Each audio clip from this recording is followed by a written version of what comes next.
gather round people wherever you roam, and admit that the waters around you have grown, and accept it that soon you'll be drenched. A festival's not something that's renting a field and putting a name of an artist, taking an ad in the paper. A festival is work. Welcome back to Musonomics. That's Newport Festival's founder, George Wein. I'm Larry Miller, and today we pick up where we left off with the second half of our two-part series on the state of the summer music festival industry. When we left off last week, the Summer Music Festival was still in its infancy at Newport. It was still a new concept to see large groups of people gathered outside to listen to live, non-classical music.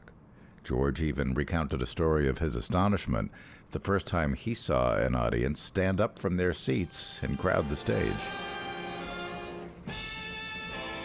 A lot has changed since then. The small scale of the Newport festivals is dwarfed by gargantuan events that draw hundreds of thousands of people per day, with huge revenues pulled in year after year.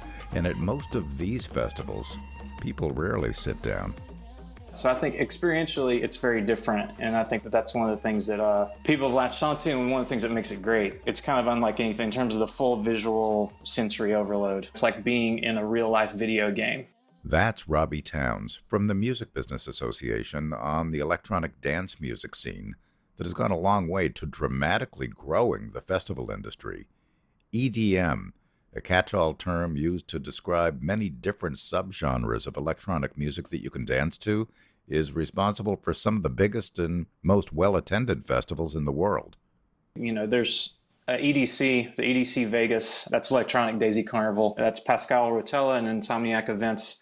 That would be domestically the biggest one, unless something, I believe the numbers for this year, again, are just astonishing, somewhere around 134,000 people per day. I think one thing too, just to provide a bit of context, is that the backstory of like a festival like that is actually not in the past 4 or 5 years. For EDC, that the first iterations of that were in the 90s, and there's a bit of dispute about the name and kind of who actually passed the name off to who. But we do know that it was started in early to mid 90s, and then at some point, probably in the late 90s, Pascal picked it up and started doing like the first kind of iteration of what it is today. But to me, that's interesting because a lot of people know EDM as kind of this wave that's happened in the past, let's say, 3 to 4 years. But the reality is that it's been built over decades. But the success of festivals isn't restricted to EDM. Billboard's Ray Waddell calls the festival sector the most robust sector of the music business today, but with a caveat. Well, the health, I would say it's the most robust sector of the music business now, not just even the live music business. It's the growth phase and a pretty mature business in this country. It's not at the saturation point, but it is at the point where you got to be really careful about what you stage, when, where. You got to watch out. I mean, the days of a destination festival going up and attracting coast to coast without too much thought into it other than spending a lot of money on talent, those are over. You've got to be really specific. The holy grail in the festival business is exclusivity and in terms of talent, and that's very hard to do now. You've got bands building their whole tours around playing festivals, and it's a lot dependent on the cycles. So, you have Coachella really seeks that and managed it with AC/DC this year, and they've managed it in the past with a Roger Waters or a Prince, but that's going to get harder and harder to do, and it costs more and more money to do it. A major exclusive headliner can cost, $2 to $5 million or more. So that part of it, it's a boon for the artist. It's a boon in terms of artist development.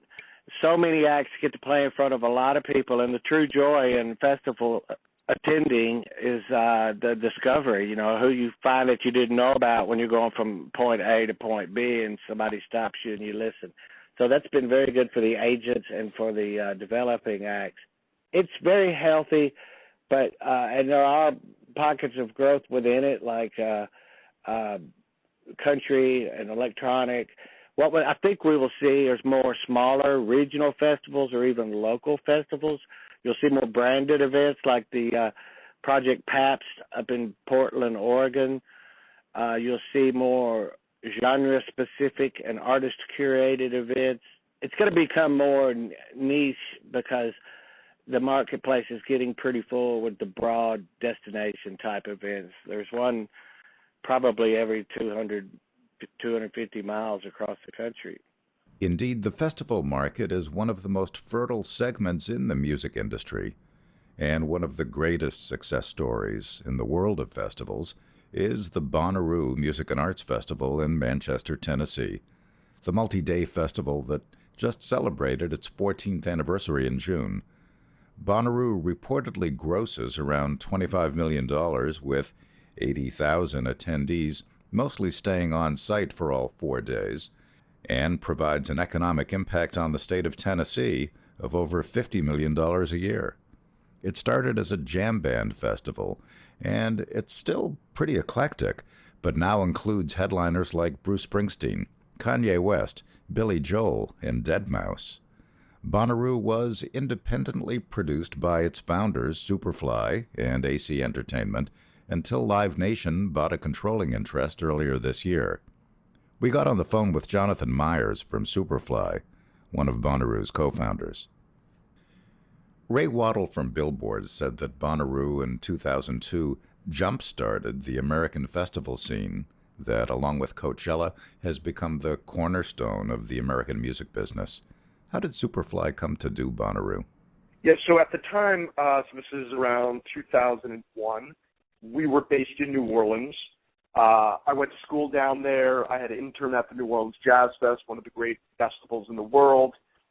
My first job was booking a famous club called Tipitina's, which was a great experience. That's how I met one of my partners who helped me, and we went off on our own and under the name Superfly started doing events all throughout the city, focusing on the special event timeframes like Mardi Gras and Jazz Fest, and we were using all kinds of venues. We were going into warehouse space and totally four-walling it, bringing in sound and lights and staging and running the bars to the river boats to feeders. So that's how we got our start, but we soon kind of pivoted, kind of realizing we were limited both creatively and financially with that model. And so we set out to do a festival. And we started looking in the Southeast, because that's where we were based out of, and started putting our business plan together, started talking to vendors, and we were directed to a site in Manchester, Tennessee, which is 60 miles south of Nashville. And we cold called the landowner. At that point, we had never even done an outdoor show. We drove up to the site. It just felt right. It was one of those things. And soon after, we raised the money through our investor. We partnered with a local-based promoter, and we set up Bonnaroo. This is now 2002, and with not a dollar spent on advertising, we didn't use Ticketmaster at the time, so it was all word of mouth. It was kind of at a really interesting time. It was the iPod had just come out, so the way people were listening to music, artists were really starting to just use the internet and start to connect to their fan base. There was more direct artist-to-fan ticketing, and we sent out one email blast. We had the artists send out one email blast, and we sold out 70,000 tickets in 10 days. And so that kind of kicked off, you know, our kind of next phase of our career, and just now we've been doing Bonnaroo for, we just had our 14th anniversary.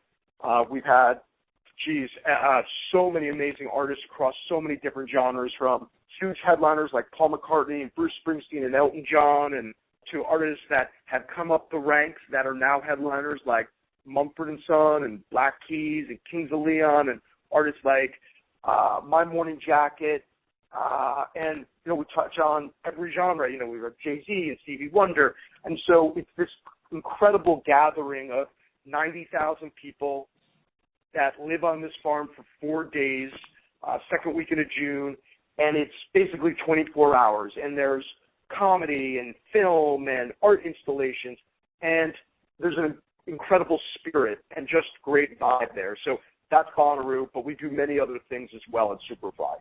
What is it about Bonnaroo that is so immersive that you're able to bring an audience back year after year? I think and there's lots of great festivals out there. I do think Bonnaroo has a unique spirit. I mean, I'm so close to it, but the vibe there is just so great. And I think part of that is the camping experience. You're living there, and you're side by side with people from other parts of the country, walks of life, backgrounds, whatever. And everyone's in the spirit to have a good time. And it's amazing what that can create. It's different than, we do other festivals, like our San Francisco festival, Outside Lands. It's much different, and it's still an amazing spirit and vibe. But I think the camping, the fact that there's a destination to get there, so you're really, as a fan, kind of invested in the experience. It's not it's a little bit down and dirty, but that kind of adds to it. It can be almost like, a badge of honor to attend. But I think that's where this really deep engagement and experience happens. And look, I think we're known at Superfly for the attention to details, like creating almost kind of the same way you see at a theme park, doing these different kind of immersive themed areas throughout the grounds. And whether that's around food and drink concepts or whether that's art installations, but it's even more than the amazing artists that play the stages. We're trying to create something bigger. How do you book Bonnaroo? What's changed? Well, we're constantly evolving, both as individuals and as the festival, and hopefully growing in a good way. And we've always set out Bonnaroo to be this amazing celebration of music. Thankfully, there's so much incredible music out there, and the people that program it, we have such vast musical interests. But we have a small committee that we basically talk every week, and we start with a grid, almost like a crossword puzzle. And we kind of, laying out all the stages. And look, we know, like, where certain slots, like a level artist, like a headlining artist needs to close the main stage. And so we start identifying who's touring, who has a new record out, who hasn't played the festival, who would we always love to have. So it starts there. And then each week we identify a round of artists that we're going to submit an offer to. And we really are thoughtful each round of trying to show kind of different genres, et cetera, other things we're aware of. And then we make those offers, and this crossword puzzle slowly fills in, and it changes a whole bunch over the course of the many months we book it. But we start pretty much right after the last festival. You're kind of always in discussions, especially with some of the bigger artists, and that's how we do it. In 2007, you and your partners literally bought the farm where Bonnaroo is held for a reported $8.7 million. What led you to invest in the property at that time? I mean, it was kind of a no-brainer. I mean, in order to elevate, first of all, the experience, we had to lay down more infrastructure. It's very costly every time to kind of build this pop-up city. And so to really kind of go to the next level, we had to put in some assets into the property. It was both a financial and enhancing the experience. And so the landowner at the time said he was open to the idea, and we kind of wanted to control our destiny. We really believed in what we were already in a few years. It was kind of proven a success, and it just made business sense. And look, we are committed to creating other events on the property, and I think that there is a big opportunity for us to do that. And so it just made sense. In April, you and your partner sold a majority to Live Nation. Why sell, and why now? Number one, it was the right business deal for us, so I'll start there. We really like them as a partner. We wouldn't have done it if we didn't like them and thought that they could bring value. So the value that they're bringing is we're going to make a significant investment into the property. So you're going to see major infrastructure being put into the property, which is going to enhance the experience, the Bonnaroo experience, and really help us create other events on the property. It's really led by those two things. Look, their access to headline talent, that adds value. The fact that we can now, with other A-level festival partners, can think about things like RFID, right, and that technology and cashless systems, and have some good economies of scale across those properties. That's beneficial to us. Jonathan, what does Bonnaroo look like in 5 to 10 years? 5 to 10 years, I think the property is going to be so on a different level in the accommodations. I think it's going to continue being one of the iconic festival properties globally. I think that you're going to see more of the programming being brought out to the campgrounds, and the programming is all around you, less separation of here's the programming and here's the camping. I think you're going to see other events on the property. I think you're going to see more programming, content opportunities around that property, and hopefully just like more great, amazing energy created.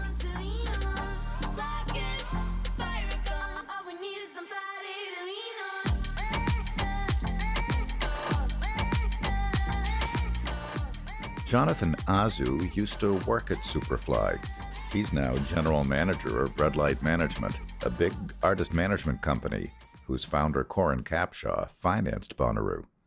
I didn't attend the very first Bonnaroo, but I remember graduating from college and where I went to Drake University, and I was the concert planner, like a lot of guys that are in the entertainment space now. We're all former college programming folks or production folks. And I remember leaving college and thinking how great it was that I had done all these amazing shows. And I turned on MTV, and there's Jonathan Mayers sitting at a press conference in Manchester, Tennessee, talking about the first Bonnaroo. And I said, wow, he just pulled the complete hat trick of the ultimate festival. And I remember thinking at that time how smart it was to lean on the fact that Phish was on hiatus and the Grateful Dead had been gone for a while, to really find a kind of gathering place for those like-minded folks to experience a multi-day festival. And I think that attributed to a lot of the success of the first year. Other than the booking policy and the timing, what do you think were the other legs of the stool or the other corners of that hat?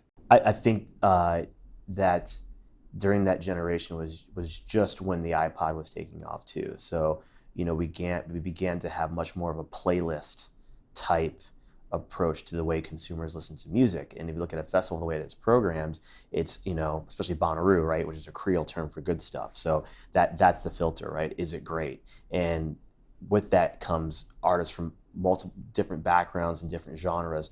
No different than the way that consumers were sampling music at that time was in the same way. It was like a playlist. It was different songs from different genres, all through one listening session. So in a sense, Bonnaroo also spoke to that. What is it that makes that festival so special? To me, it's the communal experience. I mean, it's the fact that you are essentially in the middle of nowhere. 99% of the folks that come on site are staying on site. I like to say time has no time. And when you're sitting with somebody that you know or you just met, you say to yourself, well, what are you doing? Well, I'm going to go see this show. Do you want to come? And they kind of say, why not? And they follow you to the show and you hang for a couple hours. There's no stress. There's no, I got to get back to the hotel. There's no, I have to get to a meeting or there's some after party I have to get to. Either you're there and you're experiencing it, or you're at your tent and you're resting. That's it. So, for me, even though the festival is 4 days, it feels like one big day, if you will, because time has no time there. And so let's talk about the artists. At the first Bonnaroo, it wouldn't surprise anybody who was involved in the show for somebody looking at the show today to say, yeah, that really was a jam band festival. Widespread Panic, Government Mule, Keller Williams, Trey. How has the booking policy evolved over the 13 years that the festival's been going on? Yeah, I don't think that the word policy, I don't think of the word policy when I think Bonnaroo, because that's just the vibe and DNA of that festival. There is no structure to it per se from a programming standpoint. Again, it goes back to that word of Bonnaroo, and is it good and great stuff? And I think you have had an evolution of the type of artists that have performed there. Obviously, in year one, you mentioned some of those great acts that performed. And then if you look at the last, handful of years, it's been, artists from very different genres, like a Jay-Z or a Femi Kuti. But to me, that's just the evolution of the brand of Bonnaroo, and trying to go back to that term, good stuff. And good stuff applies to a lot of things. And as the festival's grown over the years, they've captured that and put it on display. So no matter what genre of music it is, it's great stuff. And there's also the sense of discovery at the festival too, right? So there's also, to me, if you were to say, the one thing that they really try to make sure is kept in mind is, are we putting good stuff out there that people can also discover? So sometimes that's a newer artist, or sometimes that's an artist that you wouldn't expect to be at Bonnaroo. or it's a legendary artist, which has been a really fun thing that has been featured at the festival over the last few years, is that somebody between the ages of 18 and 34 that attends Bonnaroo can go home and call their parents up and say, Mom and Dad, you won't believe who I saw this weekend. I saw Paul McCartney, I saw Elton John, I saw Billy Joel. Lionel Richie, yeah, all those great legendary acts. And that goes back, right? B.B. King, James Brown, they've all played the festival. How would you describe the composition of the audience, and how's the audience grown? I think Bonnaroo is somewhat of a rite of passage, if you will. If you're around that age of 18, 19, and you're getting ready to go to school and you're looking to do what you want to do to start your summer, Bonnaroo is kind of one of those things, So as far as the demographic, it still continues to be very young, and obviously it's like-minded individuals around music, and that like-minded individuals around that sense of enjoying, each other's company around a great weekend. And you're at Red Light, which is a mostly artist management company. How's Red Light involved in Bonnaroo? Really, Corin Capshaw, who is the founder of Red Light, has been a partner in Bonnaroo since his first year. And his other business is management. And we have a variety of different artists from multiple genres that we manage here. And because of his affiliation with the festival, we have the ability to have the right people to reach out to for consideration to see if our bands or acts get an opportunity to perform. Doesn't mean that they get to perform or that it's a guaranteed thing. Obviously, there's a booking committee at the festival, and they go through this. We go through the same filter and process as any other artist would. But just like I said, other than the fact that I know who they are, so I can reach out to them. How has brand integration changed over time at Bonnaroo? When I was at Superfly, that's a area of focus that I had while I was there, was working with the brand sponsorship and integration department. And I think the one thing that I used to always talk about with a potential partner or current partner is come up with a way where they can activate on site that maximizes the fan experience. If you can think about how you maximize a fan's experience to where at the end of the weekend they think, wow, that brand or that partner really changed my festival for the better. I think that's what you want, and that can come to life in many different ways. One of the great ones that I think about over the years was a partnership with State Farm, where they did a lot of things on site the years that they were a part of the festival. But one thing that they did is they would help people with car lockouts in cars that got stuck in the mud, right? So here you are at the festival, you lost your keys, or you get stuck in the mud because it rained. Not unheard of at Bonnaroo. Not unheard of at Bonnaroo. What do? Right? And there's State Farm right there, to help get you out of a bind. And that's, again, maximizing a fan's experience. Like a good neighbor. Like a good neighbor. In April this year, the founders of Bonnaroo sold a significant piece of the business. We read a majority of the business to Live Nation. How might that affect the festival, if at all? I think if anything, it may give them the opportunity to explore maybe new business opportunities with the site. But as far as Bonnaroo as a festival, the same partners that started it all these years ago are still the same partners that are involved with determining how it comes to life and the way it's programmed going forward. So I don't know if you'll see a change per se, other than maybe there's things outside the scope of Bonnaroo that may happen with the property. Is there a capacity to grow the Bonnaroo Festival in terms of either attendance or days? I would say there's an opportunity to grow the Bonnaroo brand. Right, there's an opportunity to grow the Bonnaroo brand, and over the past years, you've seen some examples of that.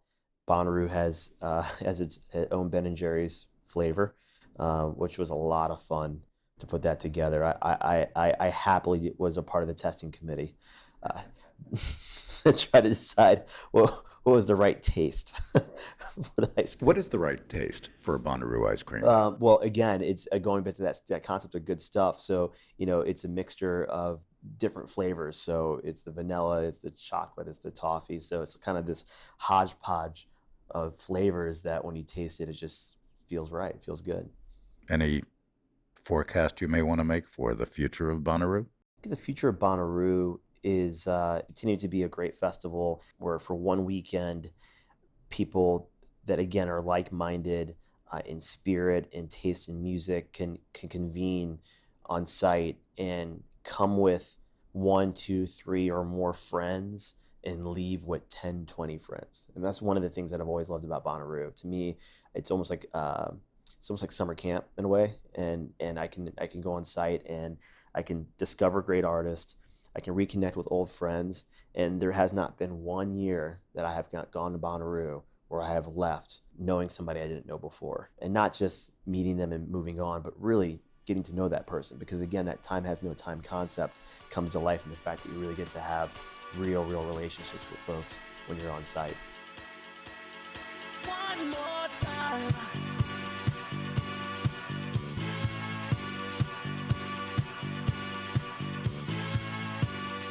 Thanks to visionary promoters like George Wein in Newport and Jonathan Myers and his Superfly and AC Entertainment partners, the future of North American music festivals is secure, still growing, and with opportunity for expansion in underserved musical niches and regions. That's our show for this week, and here at Musonomics, we'd like to know more about you, so we've posted a brief listener survey at musonomics.com/survey. What we learn about you will help make a more responsive, sustainable podcast. So visit musonomics.com/survey and tell us about yourself. Thanks in advance for participating. Thanks this episode to our guests Jonathan Myers, Ray Waddell, Robby Towns, and Jonathan Azu. The Musonomics podcast is a production of Musonomics LLC, strategy consulting and analytics for and about the music industry. The Musonomics podcast was produced at NYU by Sam Behrens and Travis Fodor. Thanks to Ron Sadoff and Catherine Moore. I'm Larry Miller from the Music Business Program at NYU Steinhardt. Thanks for listening.